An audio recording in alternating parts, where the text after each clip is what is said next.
I'm very excited to introduce Kar-Keat Chong. He is a wonderful artist, and I first saw him working at Urban Sketchers. And I think you were administrator probably the first time he came. And I just was so amazed at how well he and quickly he sketched. It was quite, and so I was very excited when he was able to fit us into his schedule. We had to wait until he got his schedule from the University of Minnesota, where he also teaches. What do you teach there? Watercolor. No use confusing things anyway. Well, anyway, he was grew up in Malaysia, where he had many interesting things to paint, from old fishing villages to just the hustle and bustle of town, Buddhist statues and buildings, and but he started serious study when he was 14, which I think, wow. I started when I was 65. It wasn't that serious either. And anyway, so he moved to the United States to go to college. And what did you major in the first time around? I was majoring in interior architecture. Interior architecture. And then he painted for a couple of architectural firms. And then he went back to college again when he was working full time and got a master's degree in architecture. And so now he teaches painting. Do you teach architectural or any kind of watercolor? It's actually architecture in watercolor, so it's at the college. Oh, okay. Yeah. So it's a full semester course only for architecture students at the college. Yeah, so that's really neat. And his son is 14, and he is quite the sketcher himself. He's really going to coming along. I like to peek at his also when he's with Urban Sketchers. Well, I'm going to shut up now, but I'm going to tell you. He has artwork, some original artwork, and also has Giclée copies of his artwork that's available for sale. And I invite you to look at that during our break as well. So thank you very much, and you're on. All right, sounds good. Well, thank you very much for having me. Such a pleasure. Feels like this has been in the works for a while. So thank you for your patience. Kar-Keat Chong, I'm originally from Malaysia. Came to the US in '95 to go to college, but the same. I worked for multiple firms and ended up starting my own one-person practice in 2018. And the reason being that I want to have more flexibility doing painting and architecture. So that's when I started my own firm.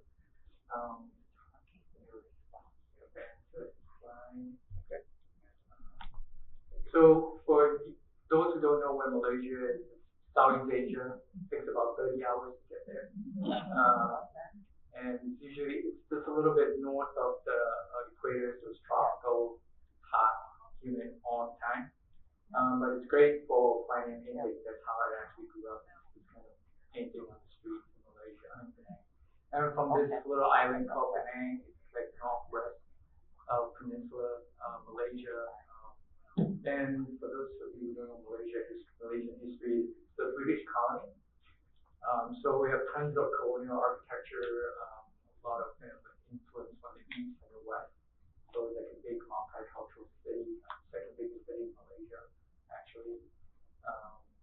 This is what it looks like now. It's very cosmopolitan, tons of towers now. The wonderful thing about Penang is the capital, Georgetown, is also UNESCO Heritage City, so a lot of the buildings are preserved.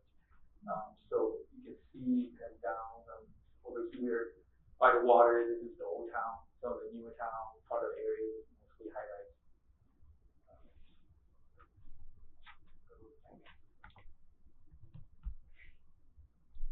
Oh, okay.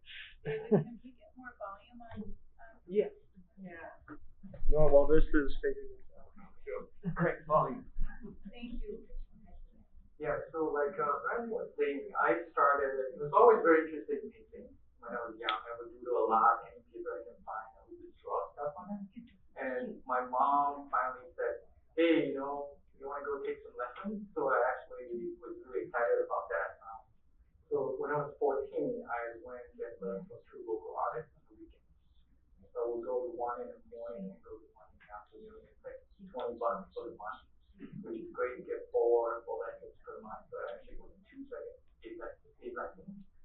And they taught me this really traditional way of drawing by starting with graphite.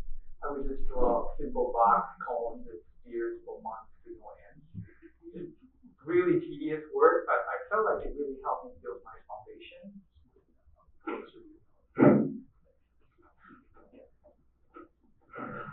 Is it better?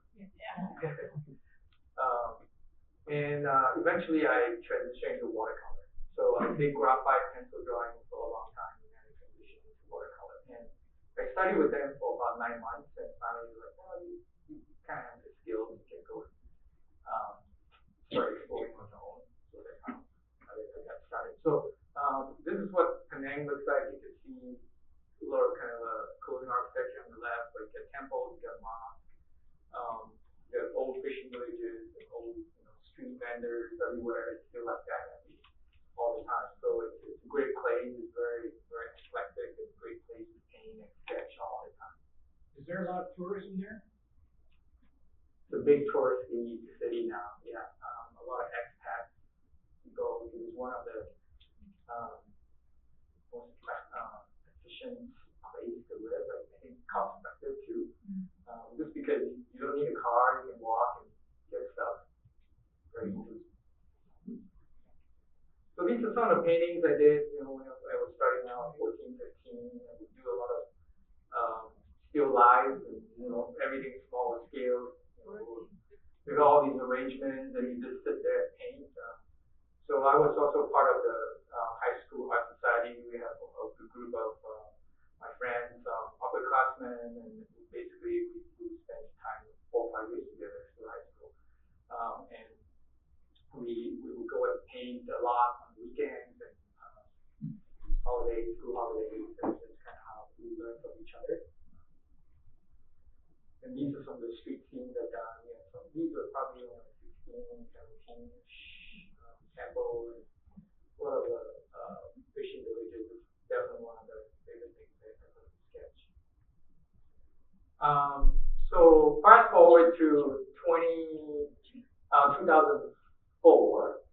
I met my wife, Yen, and she's actually used to be into science and injection mapping in the industry. And when I first met her, she's like, yeah, my dad's a really famous watercolor artist. I was like, really? And it's like, Kar-Keat Chong, have you heard of him? No. So I don't know, some of you might know who Kar-Keat Chong is. Really well-known watercolor artist that's done all these different techniques. So I pretty much kind of married to watercolor royalty there. So he was a really big proponent for me to get back into painting because we talked a lot when I first met him. He gave me like my first set of natural hair brushes and really encouraged me to get back into painting. And we had a lot of almost like connections and weird things. Like we have the same art teacher, but 40 years apart. It's crazy, but then I met my wife here. It's like this whole thing is crazy. Almost creepy in a way. But he was like, hey, you got really good foundation. You should totally get back into it. I haven't really painted ever since I moved to the US in '95. So 10, 20, I would sketch and stuff for work, but I never really painted.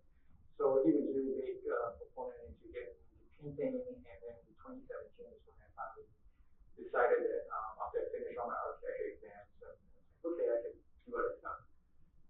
So I got back to sketching and painting in 2017. So right now, my architecture practice is about 75% and 25% is painting.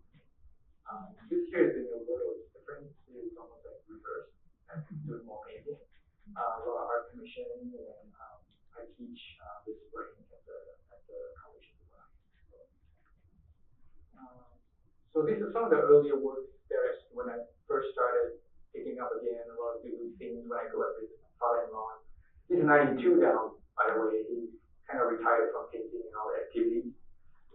But whenever we go out, go to visit him, he's always like, hey, you should totally go sketch and paint. And so I would take the morning and get down to the pier, to the docks and do stuff. But a lot of stuff are around here, Twin Cities area. This is almost like a field trip of some of the sketches I've done in the last last few years. Most of them are sketchbooks, and I've slowly kind of transitioned to sheets. Sketchbooks, I feel like the paper are not great because even though the 100% cotton ones now still have too much sizing on them. So, but then I've been doing a lot of work with sketching rice paper, and that's why I did a demo tonight because it's a little bit more unique to what I do.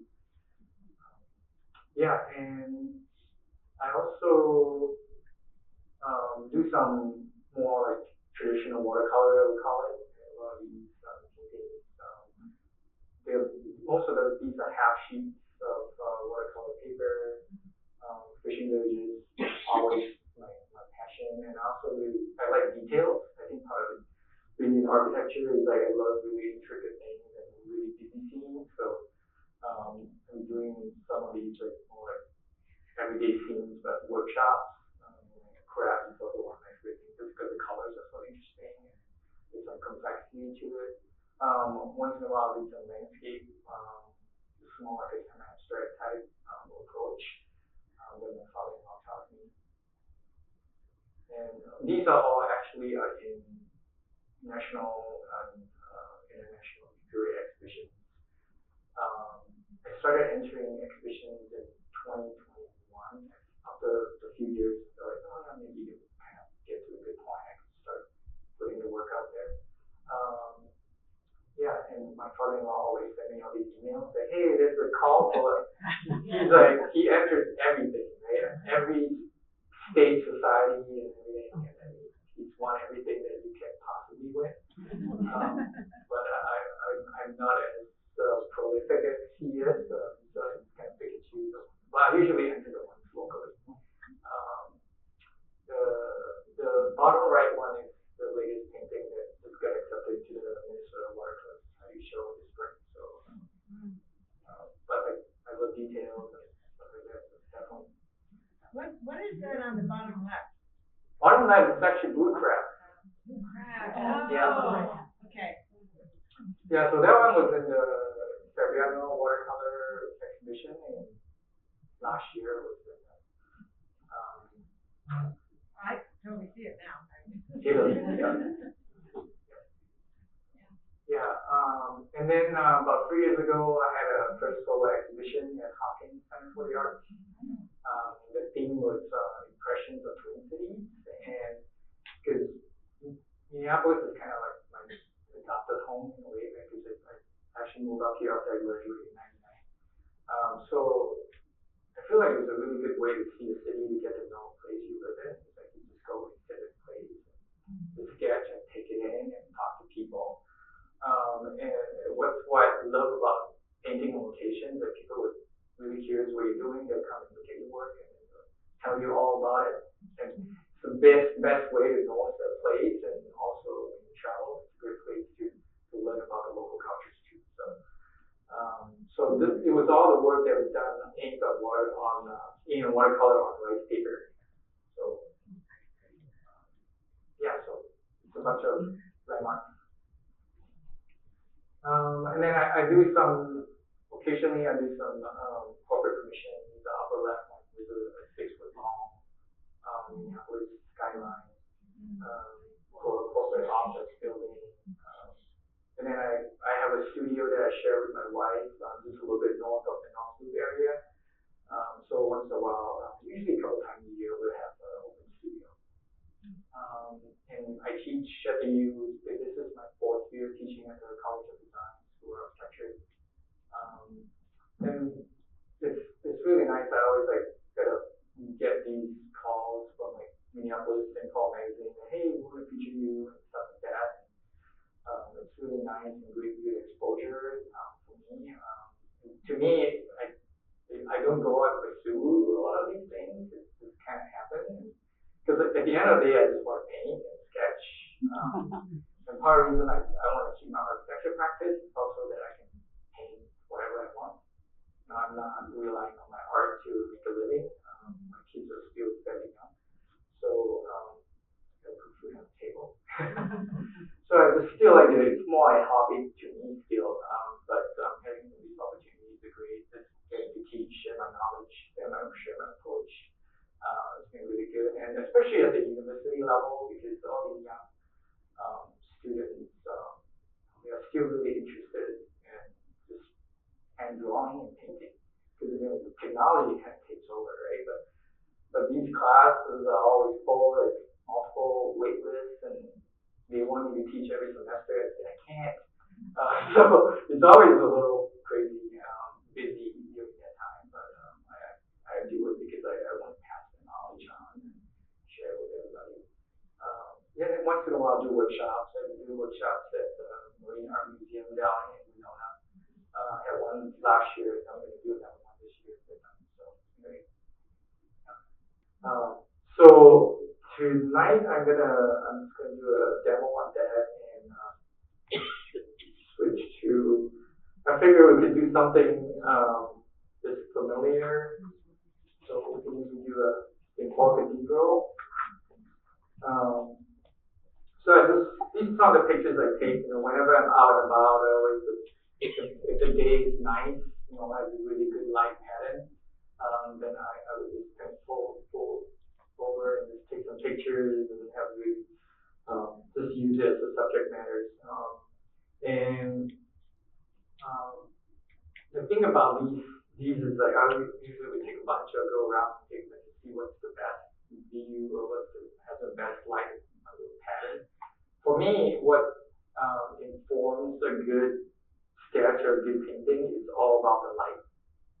I usually wouldn't if there's something in it I really wanted to sketch and draw, but it has no light on it, no shadow, I usually would not do it. I would usually find something that, even like the most boring scene or something, if it's got really nice light shadow, that's what I usually go for, because I think to me that actually captures everything.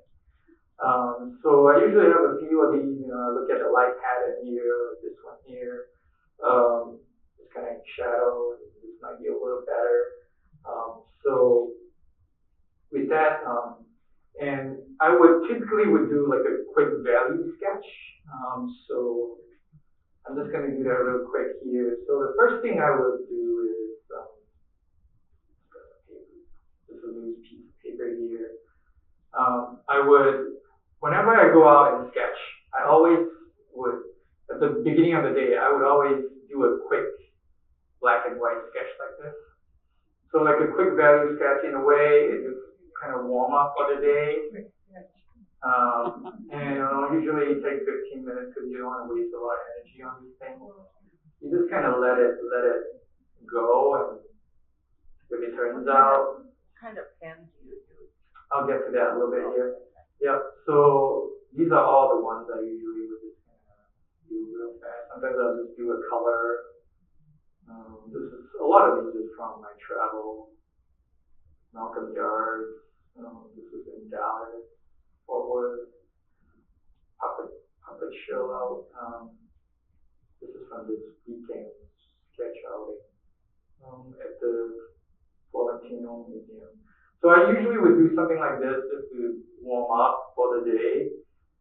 So also gives me a chance to practice or think about the light and how I'm going to paint that. So the pens I use are these. They're Sailor Japanese fountain pens, and I don't know if you can see. Sailor, like. Yeah. Sailor, yeah, you can see the tip is bent. Yeah. Right? So the beauty about this is very versatile because if I'm just drawing lines, I can get different line weights depending on the angle. And if I flip it over, I get really fine lines. So this pen, it has a converter in it. I use an Japanese ink called platinum carbon. This is what it looks like. Again, I have it on my list here. And it's basically waterproof. So you have a converter, you basically have a little suction thing that you twist and then you pump it up and everything. If we have time later, I'll show you how that actually works. So So first thing, when I'm out and about, like if I have a sketchbook or something, right, I would typically just do a quick, like a thumbnail sketch, right, and see, you can see a little bit here. And it doesn't have to be perfect, and usually I just do a really quick one like this.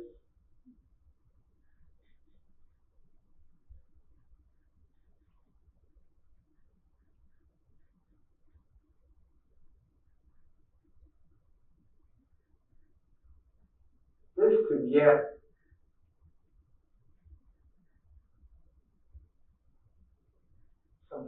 some value study done really quickly.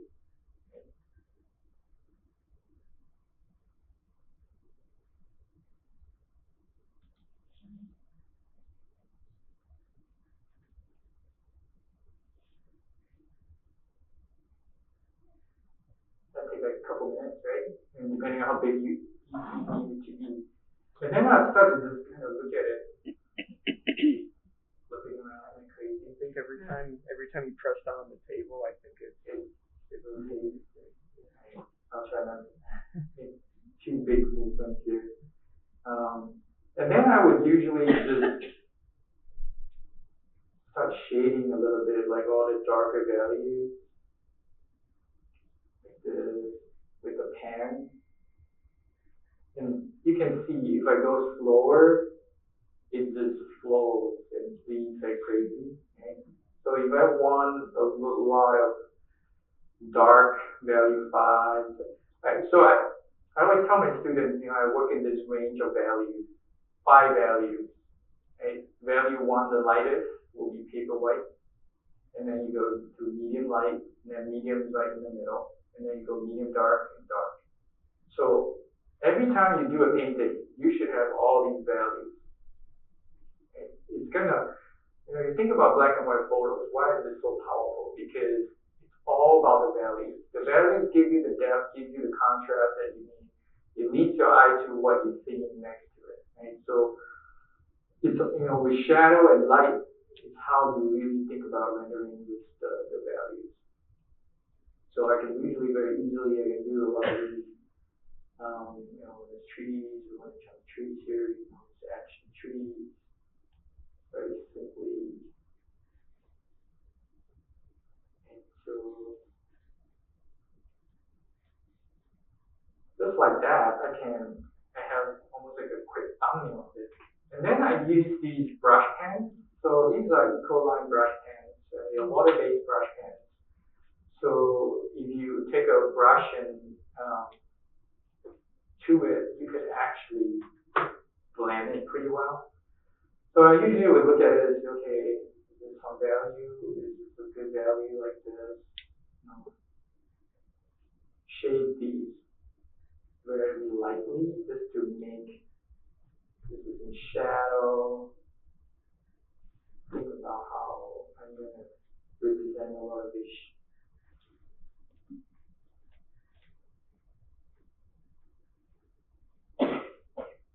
Very quickly, I can get like a range of values from this little sketch. And that comes becomes really handy when you go to the bigger sketch later. Sometimes if I just want to think about some detail or how I'm going to ink it later, I usually would just practice. Usually have a loose piece or in my sketchbook. That usually is how I would do it. Think about some of these details and how much ink am I really going to use when I sketch the final one. So just kind of sketch around the dome here. Think about the details and how I'm going to paint it. And then sometimes when I do construction lines, I would just flip it back and use the thin line. So that's usually when I would use a lot of construction, either to construct my perspective, get all my reference points of And I don't always draw everything because if you start to draw everything, it starts to feel a little flat. So sometimes so if you see one, your brain would make that connection.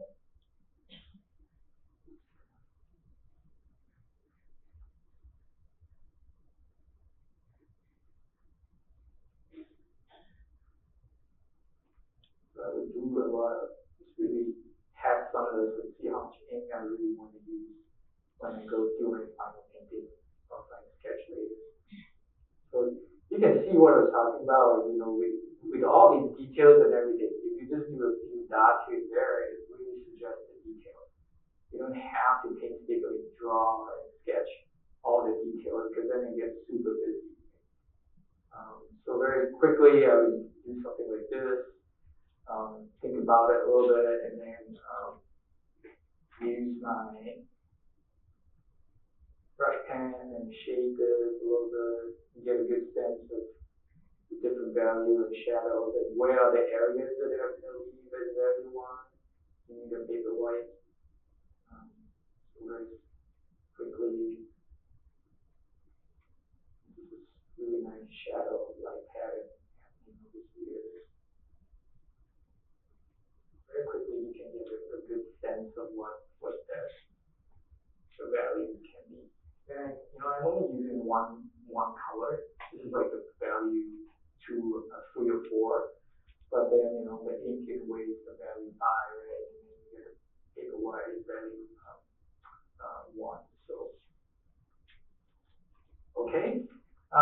So after I do this, then I'll go to my call it a final sketch.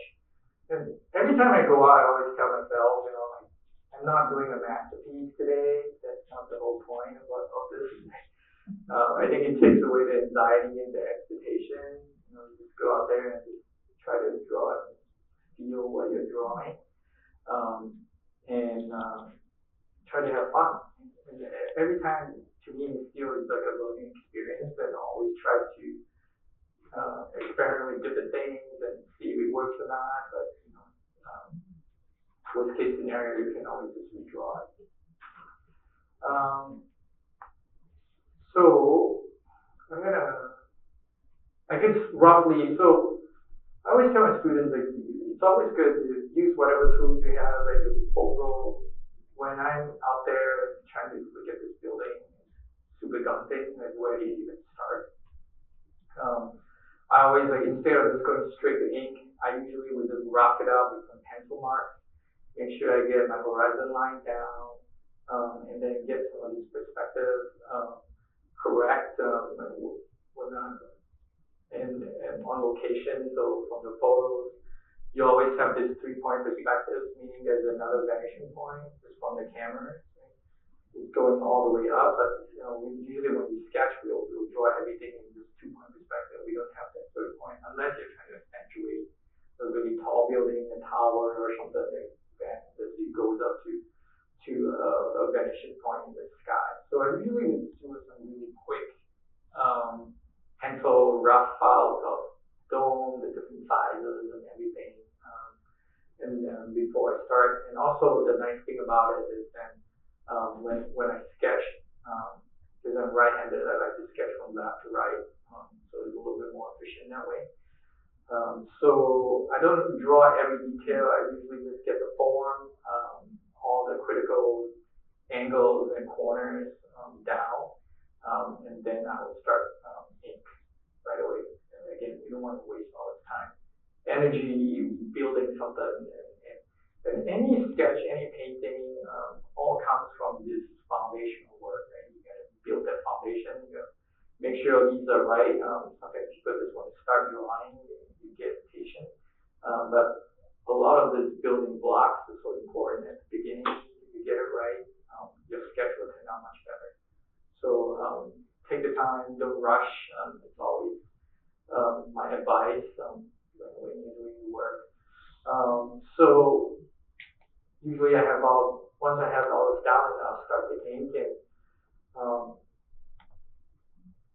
just start from one line here, and there's a tree here. Going along with the theme of spring, maybe we should have some tree here. Spring. So with the trees, I usually just have, I don't draw the whole canopy, I'll just have a few dots like this. And if you think about a tree is a sphere, so everything is darker at the base, right, because it's in shadow. So I usually just really quickly get a tree down. I got my horizon line over here.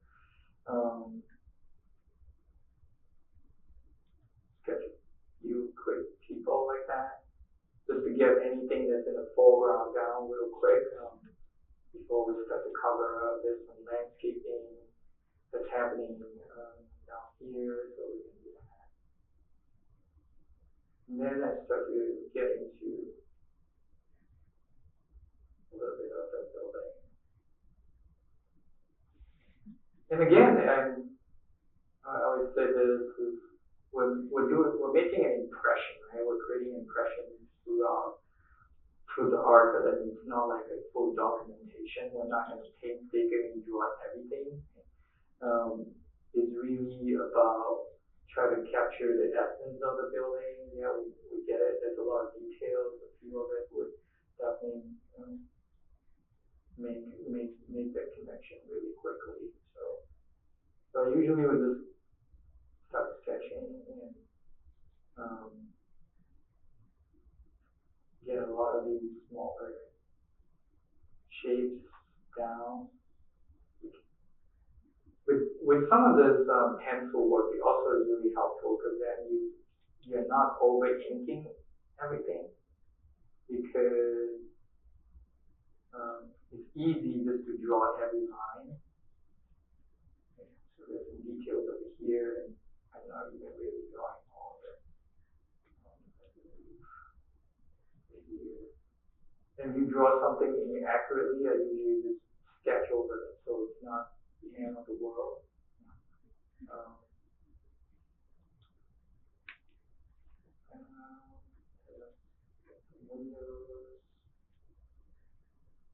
And sometimes I usually would only draw or sketch ink it with like a window. I don't draw a full window, I just basically draw the part that's in shadow. Because it's not that critical for all those to be represented properly. So you see how I made a mistake? I didn't draw this thing, but it's okay. You can just add a little bit more detail over it, and when we paint it later, we'll cover the roof and the time. So, and again, those things are the things only you know. Not everybody knows. If you don't point it out, no one's going to know. So no one's going to take a painting and like look at the subject matter and say, hey, screwed up, that's not really the point.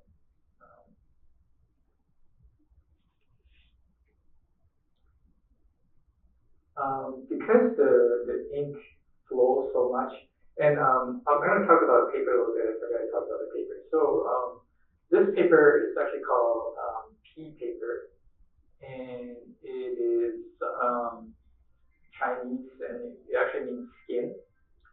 And on my list, there's a source where you can buy it from. It's the thinner version, and what I like about it is it's semi-sized. So it allows the ink to bleed a little bit more than your typical like watercolor paper. It usually have a pretty good sizing on it. Right? The sizing basically repels the paint and water from fully absorbing ink right away. That's why semi-sized paper is a little bit more absorbent. And it works really well especially with this approach.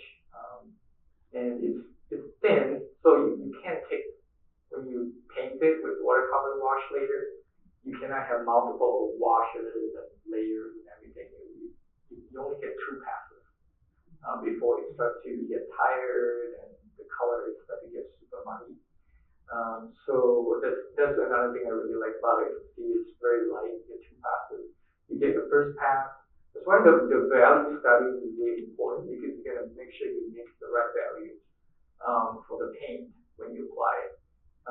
If that's off, then when you go over it, it's going to bleed and it's going to layer and it will feel tired after a while. So that's why this this paper, I feel like it preserves a lot of that natural instinct, when you first doing your sketch and paint. So once I start working on this, and then I'm going to start coming up here, have a little bit of and a lot of these things, just a few lines like this. You don't have to do all the lines and everything. Because I would just leave this part that's not in shadow exposed just like that. And then go in.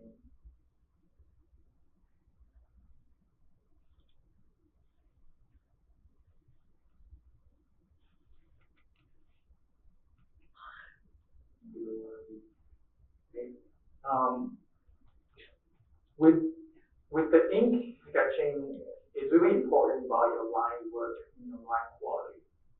If I'm going fast, I can go really fast like this, and I can go really quick. If you're drawing something that's much bigger, I always would just go a little slower with my line, like this, and I usually would introduce a little squiggly in it. In a way, because we're not machines, we can't do perfect straight lines. It's almost better to slow it down and then introduce a little squiggly, like make it feel a little bit more natural. You can see it's straight-ish, but then it has a feel of a hand drawing that we intentionally are creating these lines very methodically. We're not rushing it. So I always would, and when I draw lines, I usually at a corner, I would make it cross. I would go line, line, line. Very seldom I would do this, because then you don't really have these square corner lines. Also, it becomes a little bit more interesting in a way that you're forming these really square corners like this. And so if I'm drawing for the roof or something away. So line weight is really important when you're using ink. So it's always good to practice a little bit and get comfortable with it. And if you want fast, more skinny line, you can go a little faster.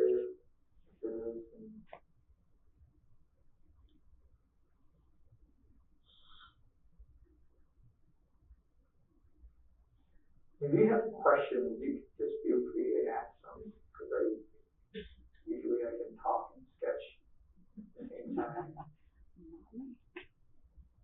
is the rice paper different from the pea paper?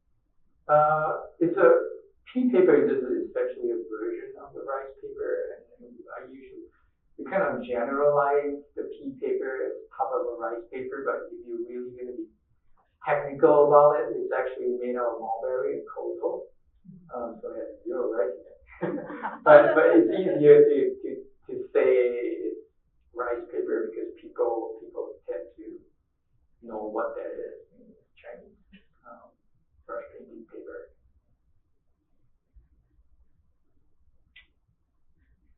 So I usually I would sketch the part that's in shadow, and then the other part not as critical, because essentially I'm using the ink to do most of my value 5. So when I do color, I'm only doing more like the lighter value, because if you think about painting, most of it is usually value 3s anyway that you see.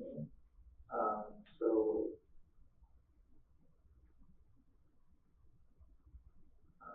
it lightens up a little bit the color work.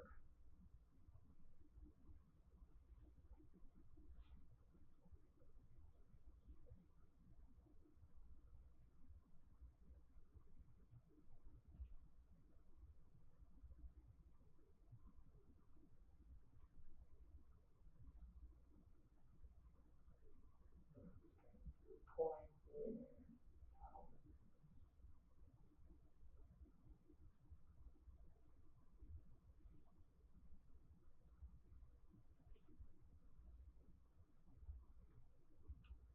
When you're sketching on the site, you do pencil first.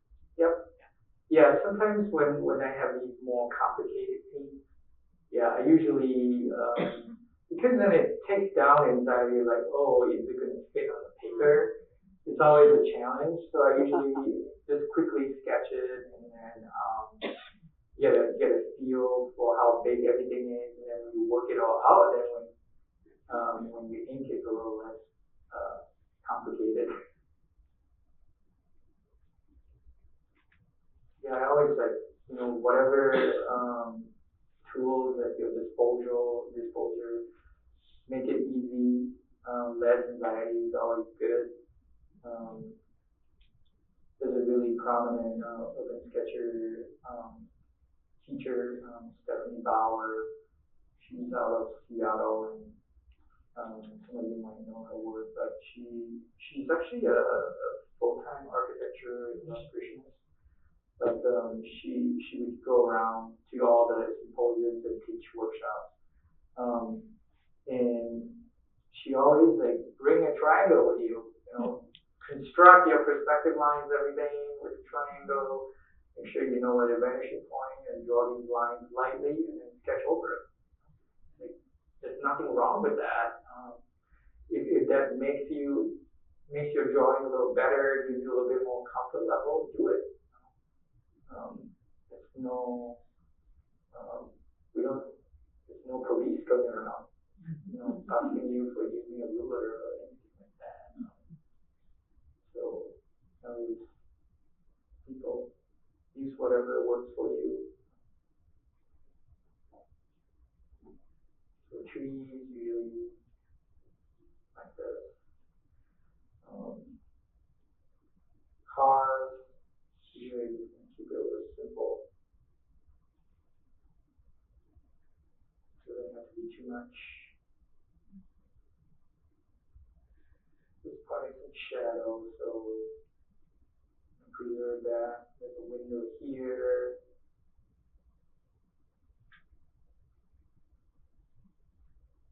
And shadow, so we can actually shade that in if we want to. So this corner.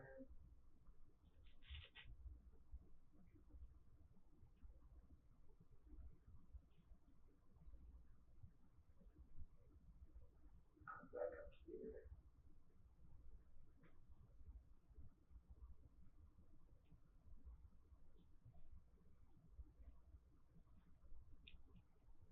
And start filling in some of these secondary details.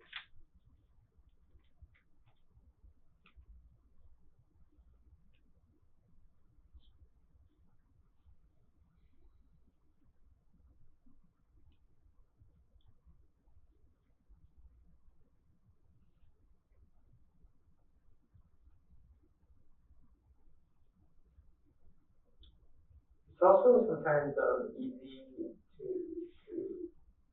get carried away with the ink. Sometimes it's easier to just go less ink and then come back. If you feel like you need more ink, you can always do more. But like this area here, you can see it's a lot of details, but if I keep inking it, everything's going to be black. Okay, so I'm not going to ink it anymore. I'm just going to leave it as it is. So over time, it'll get a little bit easier. Sorry, this thing keeps flipping. I think maybe when we take a break, I'll fix it so it's a little bit more angled and it will keep flipping around. You can take a break at any time. Okay. Yeah, I think once I get the ink part done, we can take a break.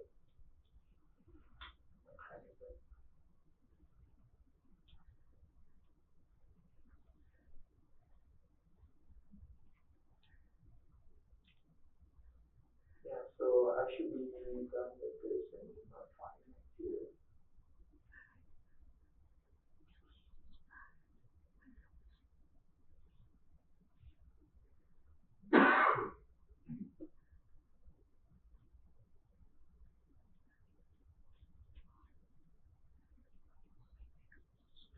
sometimes when I have really long lines like this, I would just kind of break it up and start and stop again, so that it doesn't feel like these really long, continuous lines.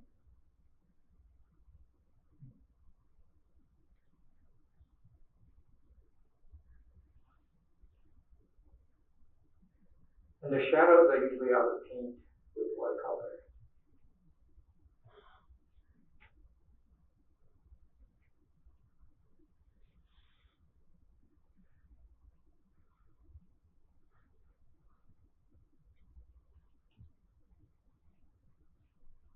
What color do you use for your shadows? The most colors that Cabo I would use is burnt sienna and ultramarine.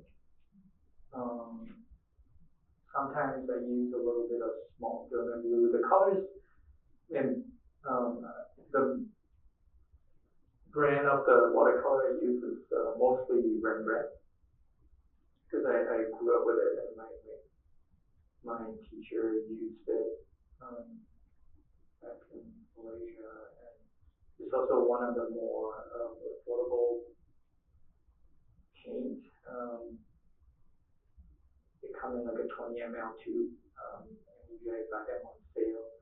Quality is decent, and I always felt like, okay, I want artist quality paint, but also want it to be cost effective so that I can buy a lot of it and not feel like I'm restricted by paint. I want to feel rich in terms of supplies so I can explore and try different things with them. So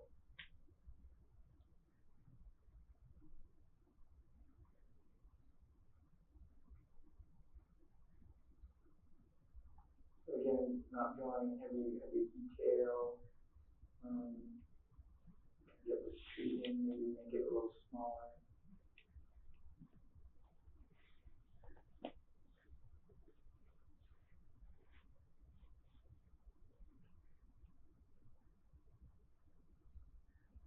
I've never sketched the south side, so it's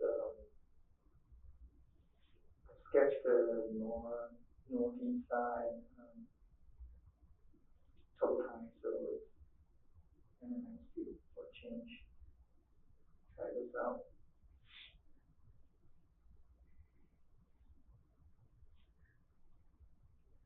And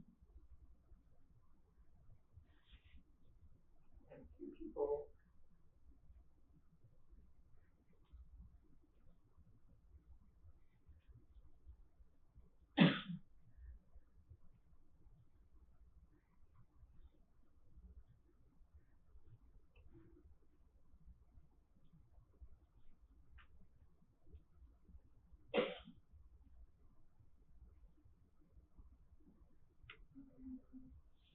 Bell tower right there.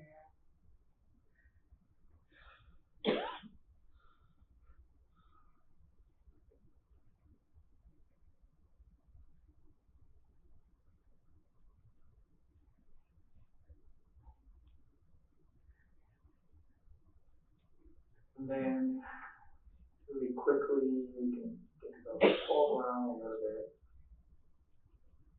Yeah. I think this paved brick seems pretty interesting. Maybe we'll bring that in a little bit.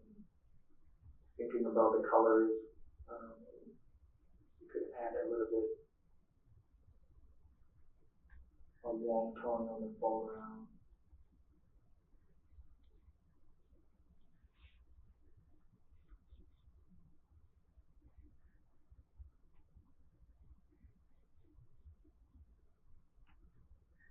We don't want so much trees. We can flip this around and make some lines lightly.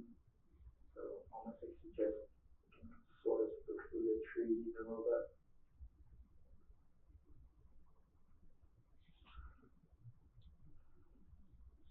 And we can come back. Usually it's kind of add a little bit more detail things that I need to in a few more months. But essentially, that's the first pass, right? You get the ink down and breathe a little. Okay. Half the work is done. Actually, like 60%, 70% of the work is done very quickly. Then the fun part comes when you have the color. So, yeah, we can take a break quick and then we can go into color. Hopefully it's been interesting. Okay, I'm gonna continue with the color. I always like to have like some scrap paper, and I have usually some loose sheets I have laying around, and sometimes it's good to, before you lay down the first pass of color, just get a feel of the right value and everything, because you want to get the right values correct. Brushes, I can talk about art supplies all day long, and but my favorite brushes are the Da Vinci. I feel like they have the best quality brushes.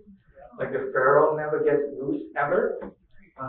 And because the rice paper absorbs so much, it's basically semi-solid, it really absorbs a lot of water and paint. So I use the stable brushes for this work. These are the Maestro Kolinsky, and it's the Series 35, so the brushes are a little longer. I grew up painting with nylon brushes, and so these are quite a treat to be painting with.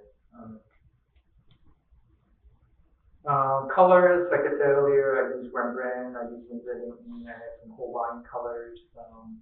This is like a antique kit. You can buy like a tin. It's made for like 35 half pen colors, and I like to tinker with things, so I have this laser printer, so I can organize the colors. Like the colors I use a lot, I have bigger wells, so when it's out and about, I'm never gonna run out of paint. So I talked about this earlier. I use a lot of burnt sienna. This is burnt sienna, and then some burnt umber and ultramarine. This is French ultramarine here, and this is ultramarine deep. So usually you get a couple of mixture going here. And then I usually would start mix the two together. Because with these two colors I can get a pretty nice gray, and I still want a range. Like warm to cool, cool to warm. And if you guys follow the Edgar teaching values and colors, and my father-in-law is a big proponent of Edgar teaching because he took his workshops, and super valuable when he passed that knowledge to me, which I actually never learned. And talk about design, how you design your painting, and how you keep your eyes, and how you bring people around and look at every corner of your painting. So that's a really good book if you ever want to get it. I think that we need watercolor teaching book. Frank Webb was also a student of Edgar Whitney. Talk about color, contrast, warm and cool. Think about it, the checkerboard, right? Contrast, light, dark, warm, cool.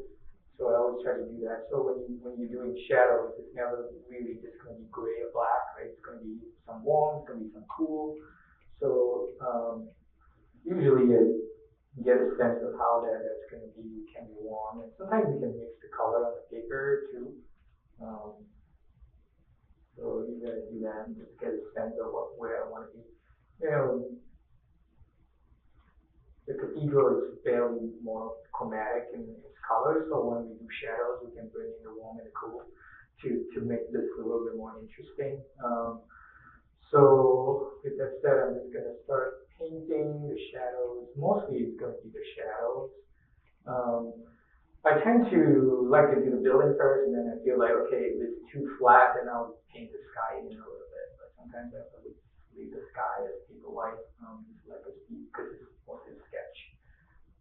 So start painting. So leaving a lot of paper white is sort of the value one I talked about a little bit earlier.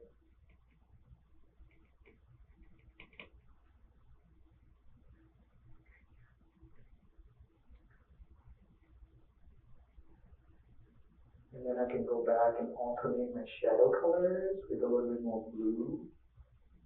And then skip over the copper roof and come back to that when it dries a little bit. But usually you can see a few brush strokes like this, right? You want to be very intentional. For me, it's always that, okay, it's easy just like, oh, start painting. I think it's always, less is more. It's always a good model to follow by. So just do a little bit of it.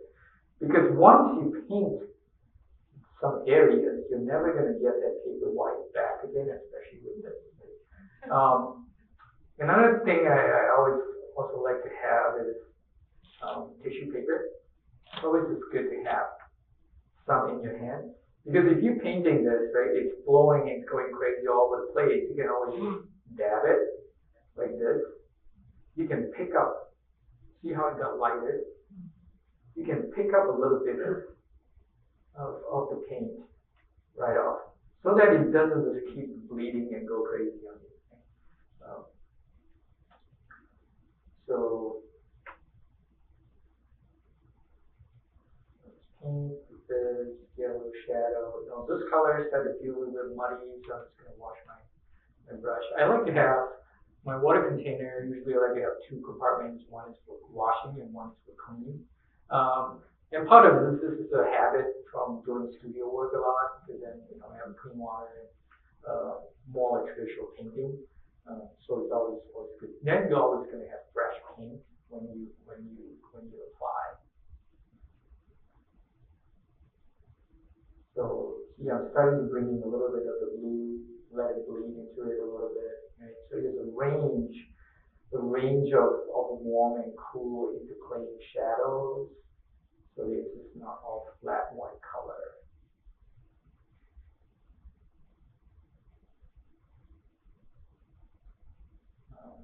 So this facade is in shadow a little bit, right? So I'm going to lay down the base color, and then I'm going to come back and add the shadows that's on top of it later. Because it stays fairly wet, I can add and let it bleed, let the color blend. There's another beauty about it.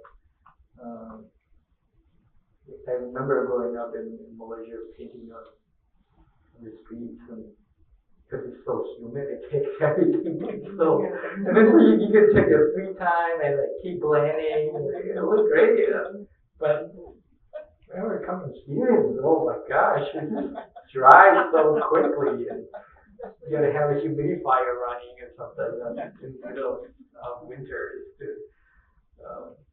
keep the paper moist. So some of this area, because this is a curve, right? It's a curve, so we want to accentuate it a little bit. So all these can be in. Almost we give it a little light tint of color. And then as it gets over to the right side where the light is coming from, we can just leave more paper white like that. So again, I always just kind of try to alternate warm and cool, regardless of if it's just a monochromatic color.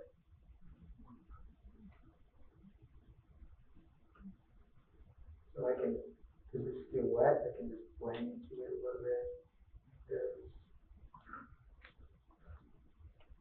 The dome is more copper color, so we can get a little bit darker brown going on. Sepia.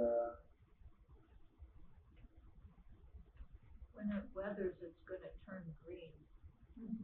Because they on purpose use the copper, and it is designed to turn green. Yep, yeah, it'll oxidize over time. And, yes. Yeah, actually, I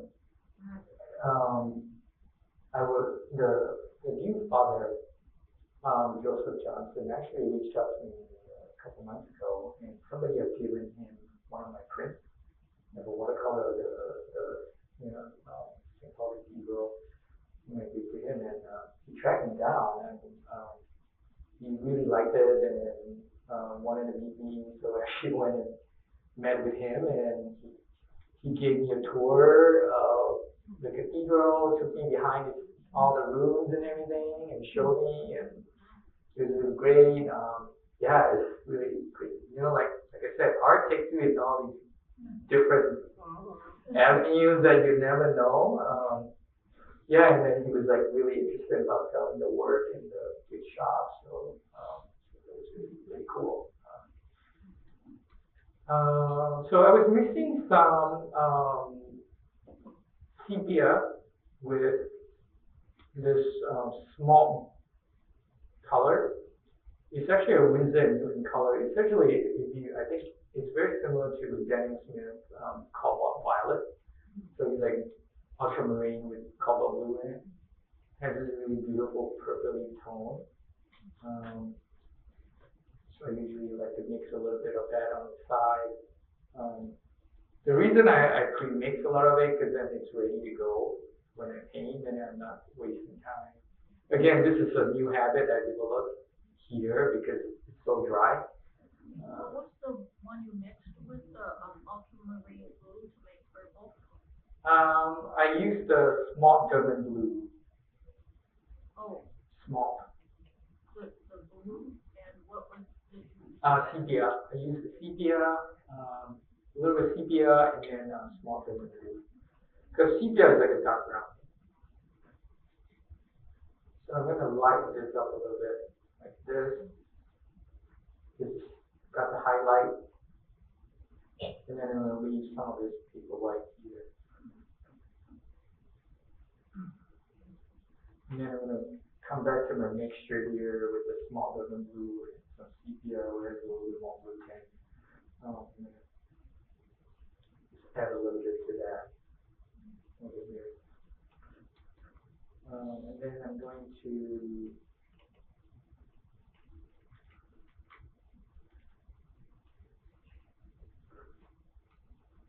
if it's too dark, you can absorb it like that. Pick it up. And then you can go again. There's some varying fives in here. I can come back at that later, so I'm not going to worry about it too much. I think this is to get a lot of these colors.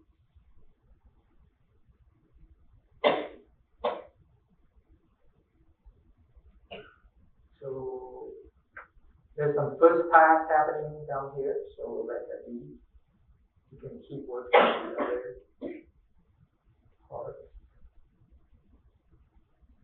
I'm using some small German blue to the shadow, just to bring in that cool tone again.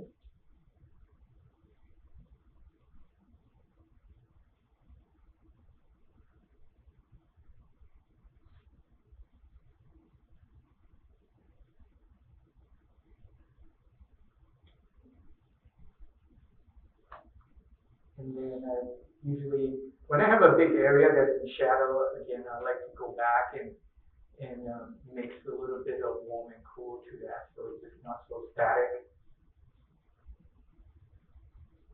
It feels a little bit more rich with all these different colors in it.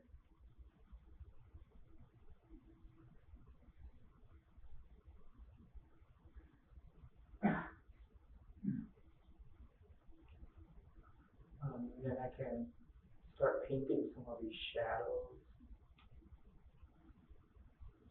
That's on the tree, the main tree.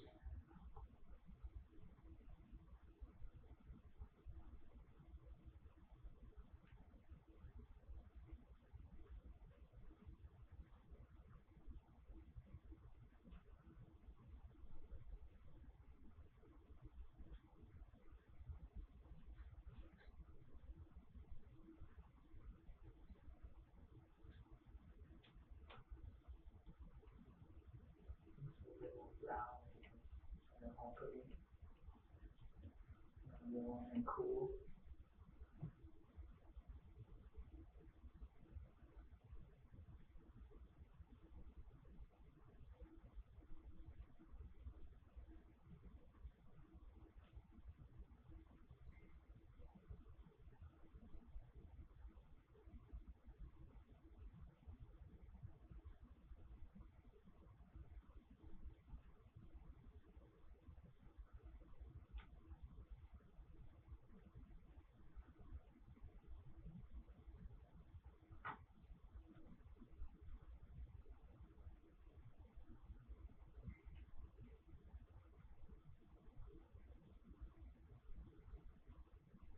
Coming around, some shadows,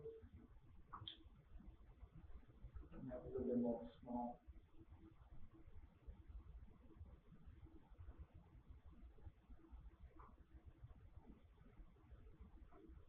Yeah. See, like when I sketch it, because if I ink it, it's going to be so much ink. So sometimes I just use the colors and to define some of these areas that's in shadow, like that. And you can, again, you don't have to, if it's a circle, you can draw part of it. Your brain will make that connection and closure. So you don't always need to feel like you need to draw everything exactly. There's a little mystery and a little disconnect sometimes gets into this scenario.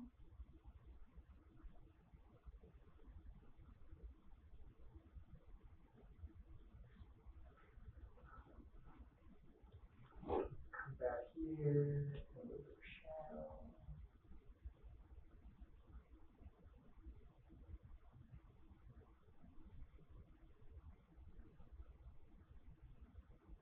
If there's so much white back here, like too much value one, I always come back and just fill it in a little bit. Again, no one's gonna call you out on it. You have to make that executive decision as an artist, what the area is, what's more important. Because when you have sometimes when you have so much value lines, you almost like want to hone in a little bit so that it's less. Only maybe the value ones are only happening at the dominant part of your painting, like the dome or the entry, you can accentuate that a little bit more. And all these other ones, you can start to feel in a little bit more. Pick up a little bit more, like copper color, so even small, a little bit under.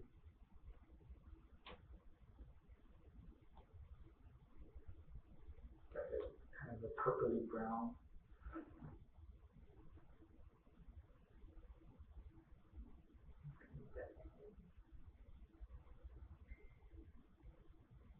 Some of the shadows can also be there. And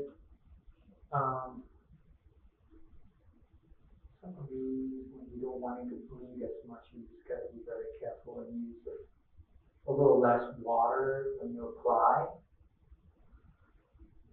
Then you have a little bit more control over some of these areas.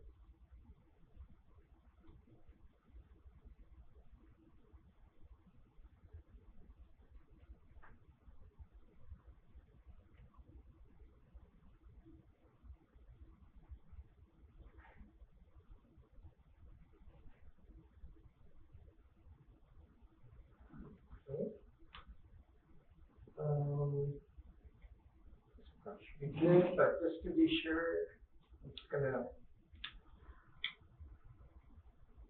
dry it a little bit. So this is not really a hair dryer, this is actually a heat gun. Not as loud.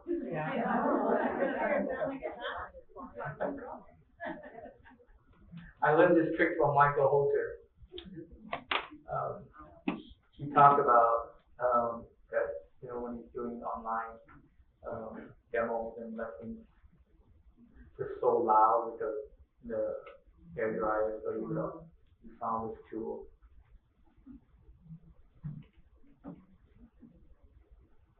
So I can, now that this is fairly dry, I'm just gonna go in and start painting the shadows a little bit more. And again, I want to have a little bit more tint to it in terms of like a warm, a cool tint. Because we're gonna think about this as a warm color on the dome. I'm just gonna use a cooler shadow.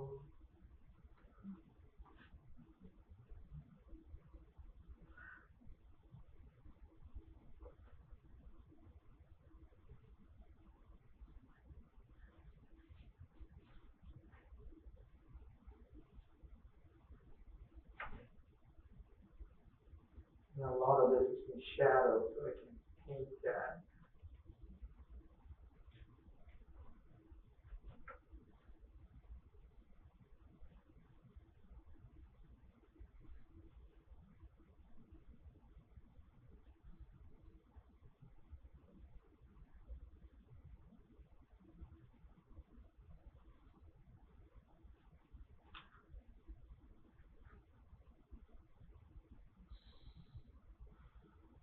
You can paint over this and come back with a little bit more shadow. With that, give it a little stronger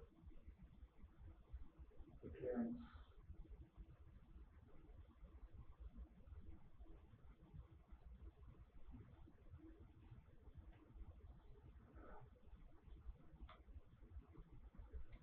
Um, While all that stuff is drying, actually, catch the shadow here real quick.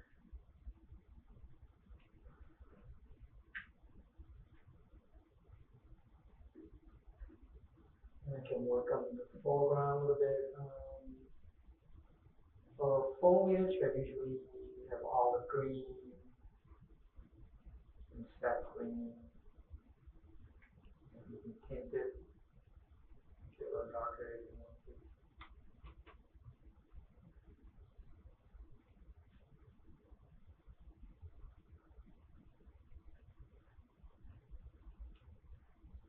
And then I will usually wash my brushing so I can kind of shade it in a way, light's coming from the right side. And I don't think it's any of this.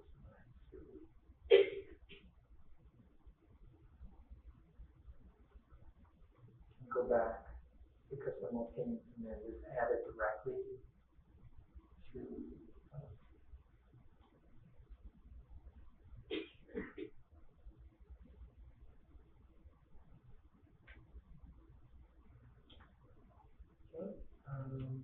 then I'm thinking we'll do a little bit of that foreground.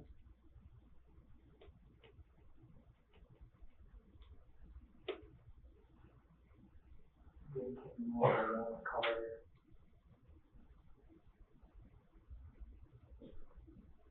Shadows on the left side from the tree over here, so we can go ahead and bring in the cool colors. I'm picking up some Arizona crimson and mixing this. I also found this color, it's called transparent orange. Because typically it can be an orange or any of the orange you get is an opaque color. But Winston and we have this orange called transparent orange. A really beautiful color. I always like to bring that in a little bit if you can. How do you spell that? I'm not familiar with that color. Transparent orange. It's just orange. Transparent orange. It's called transparent. Yeah. Okay. Yeah, literally. All right, thank you. Yep. So we kind of blend it a little bit.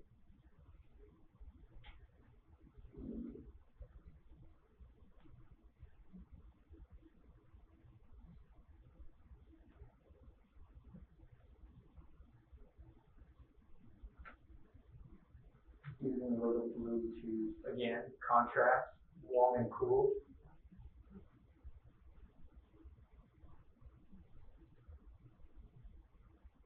Is that cerulean blue again? That's actually this, it was the small turban blue. Pick up a little Venn diagram to get it a little darker. I use a lot of small turban blue these days. I really like that blue and also the warm and cool color that comes with it. Giving a little bit more contrast here.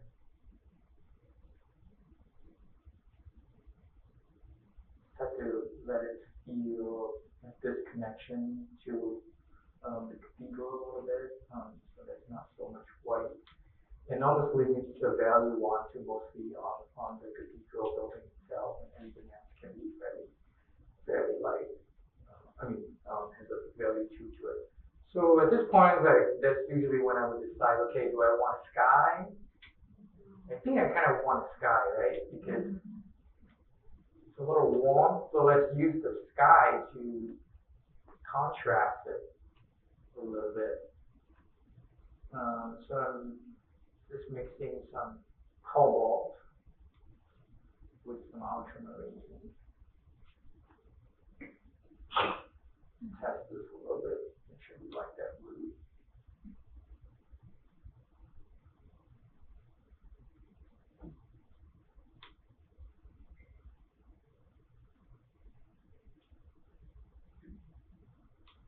On this paper, when the watercolor dries, does it dry like, lighter like Lighter. it does on regular? Yeah, it usually would dry a little lighter than your typical, even lighter than your typical watercolor paper. So usually you would just, do a little bit more like this, and then blend it with the water a little bit. I forgot to mention, usually I would tape the rice paper to a watercolor paper, because it can help absorb some of that excess moisture. The rice paper is basically we're just kind of stick to it because it's so thin. You can also pre-wet the paper like you would and do like a wet on wet as well. But sometimes it gets too wet. I like to just do it as I go. Wet it a little bit and then become a tin and do a little bit of that. When it starts to bleed into your white area, you just try to dab it, stop it, so it doesn't bleed into it too much.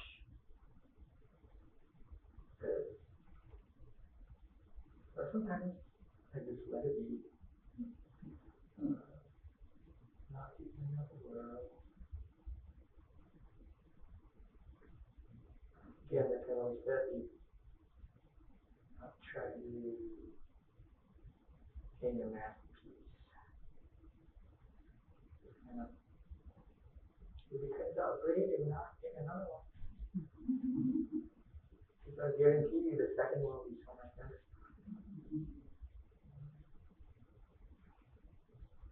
So it doesn't have to go all the way up, just a little bit of color. Dry it a little bit.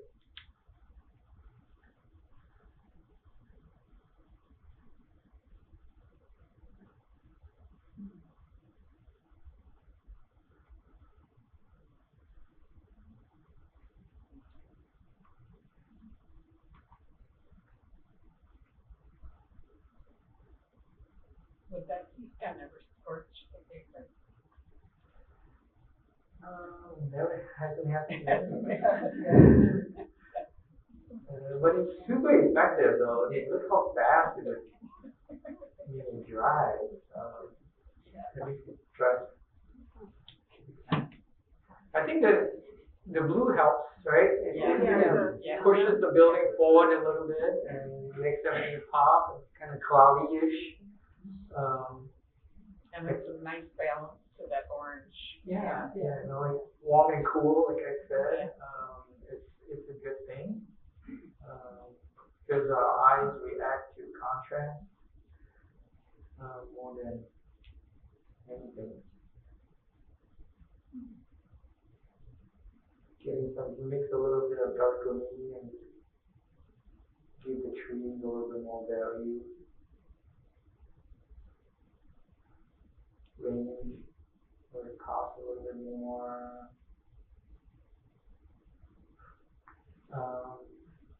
I like to use colors on people's clothes, so I usually would use these a little bit more unique color you typically would not get to use. Like a turquoise or like a orange, cadmium orange.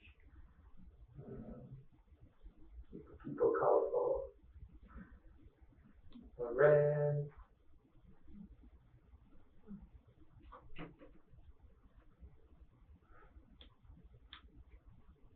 You can kind of ground the car a little bit.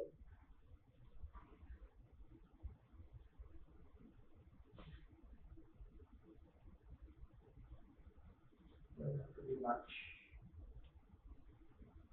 define that sidewalk with like a dark shadow line. Just using some indigo and some paint grades. Really fine line like that. Just help.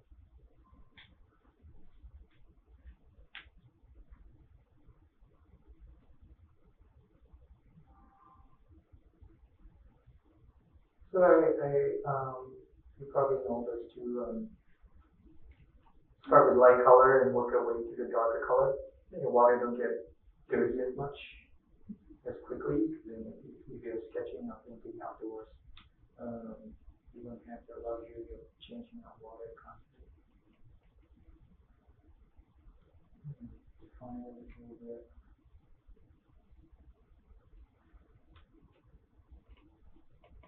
Give it a range. Again, also a little bit more perspective effect is the thing that's closer to you, you can make it a little bigger. And then things further towards the center of the painting can be a little smaller. So it enhances that depth a little bit for you. So pretty much a lot of this is done, so I'm just going to come back and enhance some of these dark value 4 and 5 for shadows that on the dome. So I can just add a little bit more dark blue to contrast.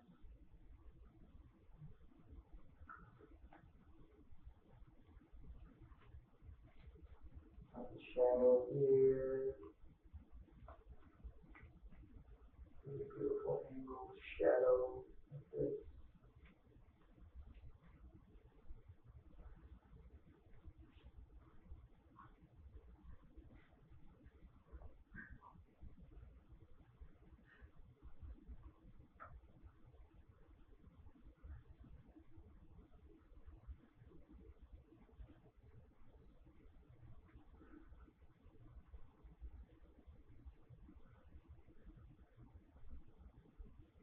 Shadows down here.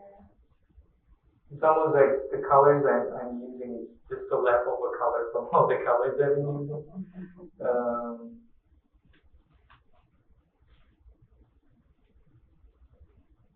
Use those to enhance some of these shadow lines.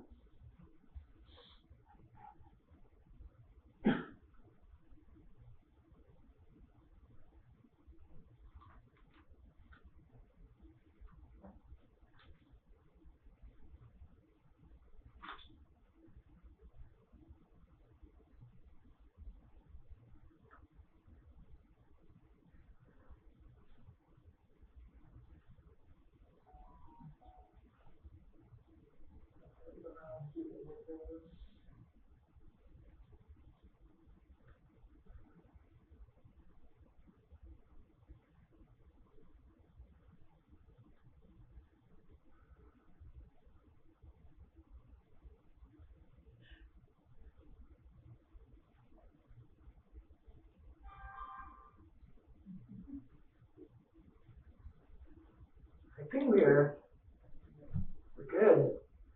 You know, usually just kind of let it dry, and then if there's anything that needs a little bit more touch up, you know, I always come back to it after it's fully dry. But yeah, it gets into a good point, and all the colors are in, the values are all popping, and then after it dries, you want to give the foreground a little bit more definition. You can definitely do that, but yeah.